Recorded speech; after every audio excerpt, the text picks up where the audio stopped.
കേൾക്കാമെങ്കിൽ എൽദോ സൂചിപ്പിച്ചതുപോലെ തന്നെ ഞാൻ ആ സ്ഥലത്തെക്കുറിച്ചൊന്ന് കൃത്യമായിട്ട് പറയാം. ഇപ്പോൾ ശ്രീജിത്തിന്റെ ക്യാമറ പോകുന്നത് സൈന്യം അപ്പുറം കടക്കാനുള്ള ഒരു ശ്രമം നടത്തുന്ന മേഖലയിലേക്കാണ്. ഒരുപക്ഷെ ഇവിടെ ഏറ്റവും വെള്ളത്തിന്റെ ഒരു ഒഴുക്കുള്ള പ്രദേശം തന്നെയാണ്. പക്ഷേ 122 ബറ്റാലിയന്റെ കോഴിക്കോട് വെസ്റ്റിൽ നിന്നുള്ള സംഘം എങ്ങനെയും പുഴ മുറിച്ചു കടക്കാനുള്ള ശ്രമത്തിലാണ്. അവർ അതിനാദ്യം ഇവിടെയുള്ള ഒരു പ്രദേശവാസിയുടെ സഹായം തേടിയിരിക്കുകയാണ്. അദ്ദേഹം പുഴയുടെ ഒഴുക്കിനെ കുറിച്ചും അതിന്റെ ഒരു ആഴത്തെക്കുറിച്ചും പഠിക്കുന്നതിന് വേണ്ടി ഇപ്പോൾ പുഴയിൽ ഇറങ്ങിയിട്ടുള്ള ചില ദൃശ്യങ്ങളാണ് നമുക്ക് ഇതിൽ കാണാൻ സാധിക്കുന്നത്. അവരെങ്ങനെയും അപ്പുറത്തേക്ക് കടക്കാൻ വേണ്ടി ആദ്യം ഒരു ഘട്ടത്തിൽ ഒരു ശ്രമം നടത്തിയെങ്കിലും അത് അവർ ഉപേക്ഷിച്ചു. പിന്നീട് കുറച്ചല്പം കൂടി മാറി സ്കൂൾ കെട്ടിടത്തിലേക്ക് റോപ്പ് കെട്ടിക്കൊണ്ട് അപ്പുറത്ത് കടക്കാനുള്ള ഒരു ശ്രമമാണ് കോഴിക്കോട് വെസ്റ്റിൽ 122 ബറ്റാലിയന്റെ നേതൃത്വത്തിലുള്ള സൈന്യത്തിന്റെ നേതൃത്വത്തിൽ അവരിപ്പോൾ ശ്രമിച്ചുകൊണ്ടിരിക്കുന്നത്. ഇത് ഒരു ഭാഗം, ഈ സ്കൂളിന്റെ ഒരു ഭാഗം. സ്കൂളിന്റെ മറുഭാഗത്ത് നമ്മൾ നേരത്തെ ഒരു മൃതദേഹം അപ്പുറത്തേക്ക് കൊണ്ടുപോകുന്ന കാഴ്ച കണ്ടിരുന്നു. അതാണ് യഥാർത്ഥത്തിൽ പാലം. അതാണ് ഈ വയനാട്ടിലെ മേപ്പാടിയെയും ചൂരൽമലയെയും മുണ്ടക്കൈ എന്ന് പറയുന്ന ഈ ഒറ്റപ്പെട്ട പ്രദേശവുമായി ബന്ധിപ്പിച്ചിരുന്ന ഏക പാലത്തിൽ നിന്നുള്ള ദൃശ്യങ്ങളാണ് നമ്മൾ നേരത്തെ കണ്ടത്. ആ പാലത്തിലാണ് NDRF സംഘം അവരുടെ റോപ്പ് സ്ഥാപിച്ചുകൊണ്ട് മൃതദേഹങ്ങളും മറ്റും അങ്ങോട്ടും ഇങ്ങോട്ടും ഇപ്പോൾ എത്തിച്ചുകൊണ്ടിരിക്കുന്നത്, അല്ലെങ്കിൽ കാഷ്വാലിറ്റിയിൽപ്പെട്ട ആളുകളെ എത്തിച്ചുകൊണ്ടിരിക്കുന്നത്. ഇപ്പോൾ പ്രദേശവാസികൾ നമ്മോട് പറയുന്നതനുസരിച്ച് ഒഴുക്ക് കൂടിക്കൂടി വരികയാണ്. രാവിലെ ഉണ്ടായിരുന്ന സ്ഥിതിയിലേക്ക് ഇപ്പോൾ ഏകദേശം സമയം 1:30 രാവിലെ ഉണ്ടായിരുന്ന ആ ഒരു സ്ഥിതിയിലേക്ക് കാര്യങ്ങൾ മാറി മറിയുന്നു. അതിനിടയ്ക്കൊരല്പം ഒഴുക്കിന് കുറവ് വന്നിരുന്നു. പക്ഷേ ഇപ്പോൾ വീണ്ടും ഒഴുക്ക് കൂടിക്കൊണ്ട് വരുന്നു എന്നുള്ളത് പ്രദേശവാസികൾ ഒരു മുന്നറിയിപ്പ് എന്നോളം നമ്മോട് പറയുന്നുണ്ട്. നമുക്ക് ഒരല്പം ഭീതിയോടെ മാത്രമേ രക്ഷാപ്രവർത്തകർക്കാണെങ്കിലും മാധ്യമപ്രവർത്തകർക്കാണെങ്കിലും അല്ലെങ്കിൽ ഈ മനുഷ്യസ്നേഹമുള്ള മനുഷ്യജീവന് വില കൽപ്പിക്കുന്ന ആളുകളൊക്കെ ഇവിടെ നിൽക്കുന്നത് വലിയ ഭീതിയോടുകൂടി തന്നെയാണ്. കാരണം ഇന്നലെ 1:30 ഒരു ഉരുൾപൊട്ടലുണ്ടായി. അതിനുശേഷം പിന്നീട് 4 മണിക്ക് രണ്ടാമത്തെ ഉരുൾപൊട്ടലിലാണ് കൂടുതൽ നാശനഷ്ടങ്ങൾ ഈ ചൂരൽമല പ്രദേശത്തുണ്ടായത്. അതിനുശേഷം മറ്റൊരു ഭീതിയോടെയുള്ള സാഹചര്യത്തെ നേരിടേണ്ടി വരുമോ എന്നുള്ള ആശങ്ക രക്ഷാപ്രവർത്തകർക്കാണെങ്കിലും സാമൂഹ്യ പ്രവർത്തകർക്കാണെങ്കിലും എല്ലാവർക്കുമുണ്ട്, മാധ്യമപ്രവർത്തകരൊക്കെ ഉണ്ട്. എല്ലാവരും തങ്ങളുടെ ജീവൻ പോലും അപകടത്തിലായേക്കാമെന്ന സാഹചര്യം നിലനിൽക്കുമ്പോഴാണ് ഈ വലിയ ദുരന്തത്തിന്റെ ഈ വ്യാപ്തി മറ്റുള്ളവരിലേക്ക് എത്തിക്കാൻ വേണ്ടിയും അല്ലെങ്കിൽ ഏതെങ്കിലും ഒരാളെയെങ്കിലും രക്ഷപ്പെടുത്താനുള്ള സാധ്യതകളുണ്ടോ എന്നും അന്വേഷിച്ചുകൊണ്ട് ഈ ദുരന്തമുഖത്ത് നിലയുറപ്പിച്ചിട്ടുള്ളത് എൽദോ.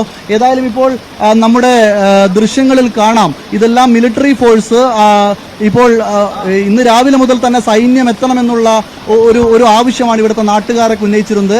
സൈന്യത്തിൽ ഒരു ബറ്റാലിയൻ, ഏറ്റവും അടുത്തുനിന്നുള്ള ബറ്റാലിയൻ ഏകദേശം 1 മണിയോടുകൂടിയാണ് ഈ ചൂരൽമലയിൽ എത്തിയത്.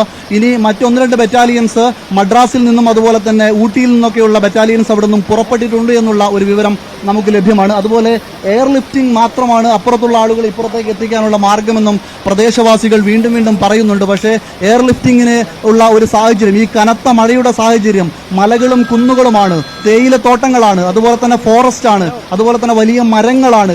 എവിടെയും ഹെലികോപ്റ്റർ ഇറക്കാനുള്ള ലാൻഡിങ്ങിനുള്ള ഒരു സ്പേസ് ഇല്ലാത്തതാണ് ഹെലികോപ്റ്റർ എയർ ലിഫ്റ്റിങ്ങിന് തടസ്സമായി നിൽക്കുന്നത് എന്നാണ് ഇവിടെയുള്ള ബന്ധപ്പെട്ട ഉദ്യോഗസ്ഥരെല്ലാം പറയുന്നത്. അങ്ങനെയൊക്കെ ആണെങ്കിലും ഇപ്പോൾ ആളുകളുടെ പ്രതീക്ഷ എന്ന് പറയുന്നത് ഈ സൈന്യത്തിലാണ്. സൈന്യം എത്തിയതോടുകൂടി അവർ കാര്യങ്ങൾ ദ്രുതഗതിയിൽ നീക്കുന്നുണ്ട്. പക്ഷേ അവർക്ക് പോലും ഈ വെള്ളത്തിൽ ഇറങ്ങാൻ പറ്റാത്ത തരത്തിൽ അവർ തുടക്കത്തിൽ അവരുടെ എല്ലാ തരത്തിലും ഈ വെള്ളത്തിൽ ഇറങ്ങിക്കൊണ്ട് അപ്പുറം കടന്നുകൊണ്ട് അപ്പുറത്ത് കുടുങ്ങിക്കിടക്കുന്ന ആളുകളെ നമ്മളിപ്പോൾ നേരത്തെ ഫോൺ കോളിലൊക്കെ ചില ആളുകൾ നമ്മോട് കരഞ്ഞുകൊണ്ട് പറയുന്നുണ്ടായിരുന്നു, ഞങ്ങളുടെ അടുത്തേക്ക് ആരും വന്നിട്ടില്ല, മൃതദേഹങ്ങൾ മരങ്ങൾക്കുള്ളിൽ കുടുങ്ങിക്കിടക്കുന്ന കാഴ്ചകൾ കാണുന്നു, ആളുകൾ കാലും കൈയും മറ്റു കിടക്കുന്ന കാഴ്ചകളൊക്കെ കാണുന്നു എന്ന് പറയുന്ന സ്ഥലത്തേക്ക് ആരെങ്കിലും ഒന്ന് വരണേ എന്ന് വീണ്ടും അവിടുന്ന് ആളുകൾ വിളിച്ചു പറഞ്ഞുകൊണ്ടിരിക്കുന്ന സ്ഥലത്തേക്ക് എത്തിപ്പെടുക എന്നുള്ളത് തന്നെയാണ് സൈന്യത്തിന്റെ പ്രഥമ പരിഗണന. പക്ഷേ അവർക്ക് പോലും ഈ മലവെള്ളപ്പാച്ചിലിന്റെ കുത്തൊഴുക്ക് വീണ്ടും കൂടുകയാണ്. ദൃശ്യങ്ങളിൽ, ശ്രീജിത്തിന്റെ ദൃശ്യങ്ങളിൽ കാണാനാകും, കനത്ത മഴയാണ്.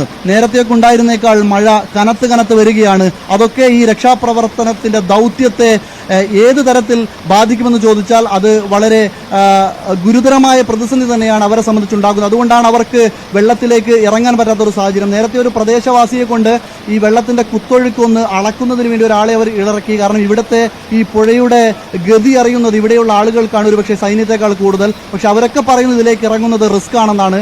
രാവിലെ മുതൽ NDRF സംഘം പലതവണ വെള്ളത്തിൽ ഇറങ്ങി അപ്പുറം കടക്കാനുള്ള ശ്രമം നടത്തിയെങ്കിലും അതൊക്കെ അവർ ഉപേക്ഷിക്കുകയാണ് ചെയ്തത്. അതിനുശേഷമാണ് റോപ്പ് കെട്ടിക്കൊണ്ട് മൃതദേഹങ്ങളൊക്കെ മുകളിൽ നിന്ന് മൃതദേഹം മാത്രമായി ഇപ്പുറത്തേക്ക് എത്തിക്കുന്ന ഒരു രീതി അവർ പിന്തുടർന്നത്. ഏതായാലും രണ്ടിടങ്ങളിലായി ഇപ്പോൾ സൈന്യത്തിന്റെ നേതൃത്വത്തിൽ പുഴയെ മുറിച്ചു കടക്കാനുള്ള ഒരു ശ്രമങ്ങൾ തുടരുകയാണ്. എൽദോ, ഷബീർ, ഈ ആ ദൃശ്യങ്ങൾ തന്നെ നമ്മളെ ഞെട്ടിപ്പിക്കുന്നു. ആ പുഴയിലെ ഒഴുക്ക് അത്രമാത്രം ഭയങ്കരമാണ്. ആ പ്രദേശവാസിയെ പുഴയിലേക്ക് ഇറങ്ങിയപ്പോൾ അദ്ദേഹത്തിൻ്റെ ദേഹത്ത് തട്ടിത്തെറിക്കുന്ന വെള്ളത്തിൻ്റെ അളവ് തന്നെ കണ്ടാൽ തന്നെ വ്യക്തമാകുന്നു എത്രമാത്രം ശക്തമാണ് ആ പുഴ ഒഴുകുന്നത് എന്ന്. ഷബീർ, ഈ നേരത്തെ നമ്മൾ സംസാരിച്ചപ്പോൾ ഒരാൾ പറഞ്ഞിരുന്നു ഏതാണ്ട് 700ഓളം പേർ അവിടെ മുണ്ടക്കൈ ഭാഗത്ത് ഉണ്ട് എന്ന്. അത്രമാത്രം ആളുകൾ അവിടെ കുടുങ്ങി കിടക്കുന്നുണ്ടാകും. എത്ര പേരുണ്ട് അവിടെ എന്നതിൽ ഏകദേശ ധാരണയെങ്കിലും പ്രാദേശിക നേതൃത്വം എന്തെങ്കിലും നൽകുന്നുണ്ടോ? ഈ മുണ്ടക്കൈ ഭാഗത്തെ പറ്റി കൂടുതലും വിവരങ്ങളൊന്നും പുറത്തു വരാത്ത സാഹചര്യത്തിലാണ് ഈ സംശയം.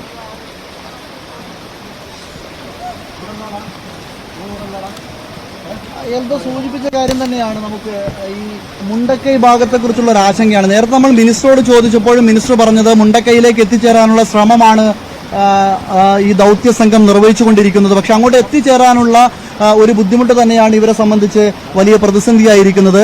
അതുകൊണ്ടാണ് ആളുകൾ സൈന്യം എത്തണമെന്നുള്ള ആവശ്യം നിരന്തരമായി ഉന്നയിച്ചത്. പക്ഷേ സൈന്യം എത്തിയിട്ട് പോലും അവർക്കും ഈ പുഴയെ ക്രോസ് ചെയ്യാനാവുന്നില്ല. നമുക്ക് ദൃശ്യങ്ങളിൽ കാണാം അവർ ഏത് രീതിയിൽ എത്രത്തോളം ബുദ്ധിമുട്ടിയിട്ടാണ് ഒരു പ്രദേശവാസിയുടെ സഹായത്തോടു കൂടി വെള്ളത്തിലിറങ്ങാനുള്ള ശ്രമം. രണ്ടാമത്തെ സ്ഥലവും എനിക്ക് തോന്നുന്നു വിഷ്വൽ കൃത്യമാണെങ്കിൽ അതിൽ കാണാൻ സാധിക്കും. രണ്ടാമത്തെ ശ്രമവും അവർ ഉപേക്ഷിച്ചു എന്ന് വേണം കരുതാൻ. കാരണം അവിടെയും അവർക്ക് ഇറങ്ങാനുള്ളൊരു സാഹചര്യം ലഭിച്ചിട്ടില്ല. ഇപ്പോൾ അവർ മറ്റൊരു വഴി തേടുന്നു എന്നാണ് നമുക്ക് ദൃശ്യങ്ങളിൽ നിന്നും വ്യക്തമാകുന്നത്. ഈ പുഴയുടെ ഒരു കുത്തൊഴുക്ക് അത് മഴ കനക്കുന്നതിനനുസരിച്ച് കൂടിക്കൂടി വരുന്നൊരു സാഹചര്യം നിലവിലുണ്ട്. അതുകൊണ്ടൊക്കെ തന്നെ അപ്പുറത്തേക്ക് കടക്കുക എന്നുള്ളത് മാത്രമാണ് അവിടെയുള്ള ആളുകളെ രക്ഷപ്പെടുത്താനുള്ള ഒരു വഴിയായിട്ട് സൈന്യവും അതുപോലെ തന്നെ രക്ഷാപ്രവർത്തകരും കാണുന്നത്. പക്ഷേ അപ്പുറത്തേക്ക് കടക്കാനുള്ള ഒരു മാർഗം തെളിയാത്തത്, അല്ലെങ്കിൽ ഈ പുഴയുടെ കുത്തൊഴുക്കിനെ പ്രതിരോധിച്ചുകൊണ്ട് മറുവശത്തേക്ക് പോകാൻ സാധിക്കാത്തത് തന്നെയാണ് അവരെ സംബന്ധിച്ച് വലിയ പ്രശ്നമായിരിക്കുന്നത്. അവിടെ നിന്നുള്ള ആളുകൾ പറയുന്നത് അവിടേക്ക് ഇതുവരെ രക്ഷാപ്രവർത്തകരും ആരും എത്തിയിട്ടില്ല എന്നാണ്. നേരത്തെ നമ്മൾ ചോദിച്ചപ്പോൾ NDRFന്റെ ഒരു സംഘം ഈ മഴവെള്ളം ഒലിച്ചു വന്ന ഒരു അല്ലെങ്കിൽ ഈ ഉരുൾപൊട്ടലിലൂടെ ഒലിച്ചു വന്ന ഒരു വഴി ഉണ്ടായിരുന്നു. ആ വഴിയിലൂടെ NDRFന്റെ സംഘം മുകളിലേക്ക് കയറാൻ ഒരു ശ്രമം നടത്തിയെങ്കിലും അതും പാളിപ്പോകുന്ന കാഴ്ചയാണ്.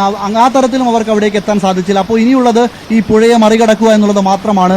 അവരൊരിക്കൽ കൂടി മറ്റൊരിടത്ത് നേരത്തെ ശ്രമിച്ച സ്ഥലത്ത് തന്നെ ആ മരത്തിൽ റോപ്പ് കെട്ടിക്കൊണ്ട് അങ്ങോട്ടേക്ക് കടക്കാനുള്ള ഒരു ശ്രമമാണ് അവരിപ്പോൾ നടത്തിക്കൊണ്ടിരിക്കുന്നത്. ഏതായാലും ഇവിടുന്ന് ആളുകൾ പോയി അവിടെയുള്ള ആളുകളെ രക്ഷപ്പെടുത്തുക എന്നുള്ളതല്ലാതെ മറ്റൊരു വഴിയില്ല. നേരത്തെ എൽദോ ചോദിച്ചതിൻ്റെ ഒരു ഉത്തരം എന്നോണം ഇപ്പോൾ ഈ ചൂരൽമലയിൽ നിന്നും 3 കിലോമീറ്ററാണ് ഈ പുഴയ്ക്കപ്പുറത്തുള്ള മുണ്ടക്കൈ എന്ന് പറയുന്ന മലമുകളിലേക്കുള്ളത്. അവിടെ നിന്നൊരു 5-6 കിലോമീറ്റർ താഴേക്ക് നടന്നാൽ, അതായത് നിലമ്പൂർ ഭാഗത്തേക്ക് ഏകദേശം ഒരു 10 കിലോമീറ്ററിൽ താഴെ നടന്നു കഴിഞ്ഞാൽ മലപ്പുറത്തിൻ്റെ അതിർത്തി എത്തും. പക്ഷേ അങ്ങോട്ട് യാതൊരു തരത്തിലുള്ള വഴികളുമില്ല. അത് പൂർണ്ണമായിട്ടും കാനന പാതയാണ്. അതിലൂടെ നടന്ന് തന്നെ വേണം അങ്ങോട്ടേക്ക് ഇറങ്ങാൻ. അങ്ങനെ ഒരു പ്രശ്നം കൂടെയുണ്ട്.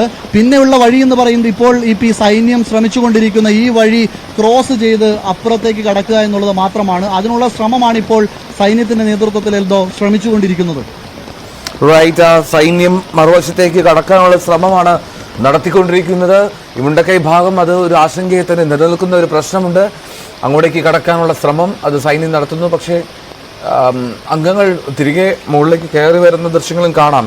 ഇനി മറ്റൊരു ഓപ്ഷനാണ് അവർ സ്വീകരിക്കുന്നത് എന്നുള്ളതാണ് സംശയകരം. എന്നാലും സൈന്യം എത്തിയതോടുകൂടി കൂടുതൽ വേഗം കൈവരിക്കുമെന്നുള്ള ഒരു പ്രതീക്ഷ നാട്ടുകാർക്കുണ്ട്.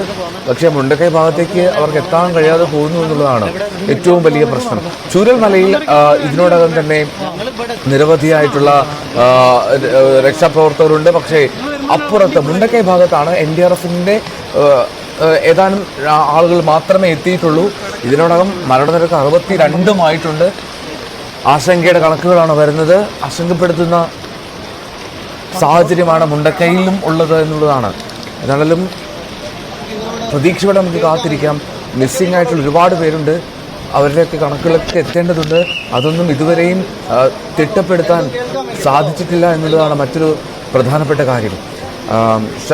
ഹലോ ഷബീറിലേക്ക് വീണ്ടും. ഷബീർ,